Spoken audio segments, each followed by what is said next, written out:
So we're done na po sa ating Bible reading. So First Chronicles o Chronica chapter 16 hanggang chapter 20 po. So meron po tayong highlight dito yung chapter 17 verse 25. Ikaw na rin ang naghayag sa akin ng iyong pangakong patatatagin ng aking sambayan kaya malakas ang loob kong hilingin ito sa iyo. So andito po um, with confidence po, ano man yung pinangako ng Lord, let's pray for it. No? Yun po talaga yung kailangan nating hingin. Actually, uh, as we go on po sa ating mga personal na relationship kay Lord, ang talagang uh, dapat na nare-reform o na-i-inform po tayo no na ang dapat nating hinihiling talaga ay yung kalooban ng Lord because when it's will of God, no, kapag ito'y kalooban ng Lord, sigurado pong mangyayari. No? At sabi ko nga po sa anak ko, one time, sabi ko, when God wants to do this or something, no, He will do it. No, it's not because we said it. No, it is not because dahil magaling tayo o ano, no, it is because He want to do it.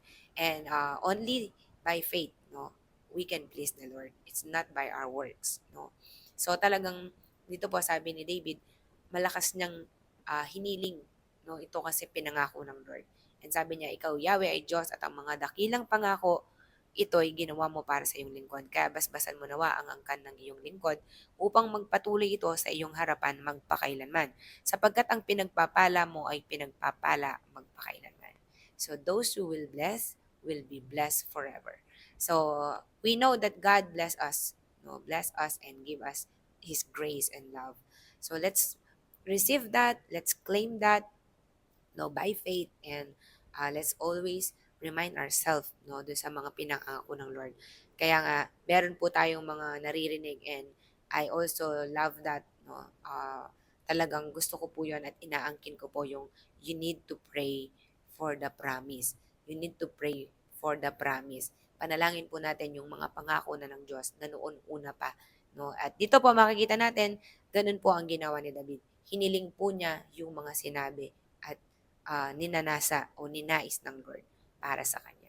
So let's pray that one of our prayer, or for me, I just want to share this, no, that one of the promises that God uh, to every one of us, no, na mga nagre-receive dito, Jeremiah 29:11, for I know the plans I have for you, plans to prosper you, not to harm you, plans to give you hope and a future.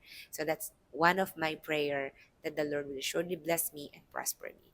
So again, that's our highlight for today. I hope po na bless po tayo. Let's continue to read and meditate the Word of God. God bless.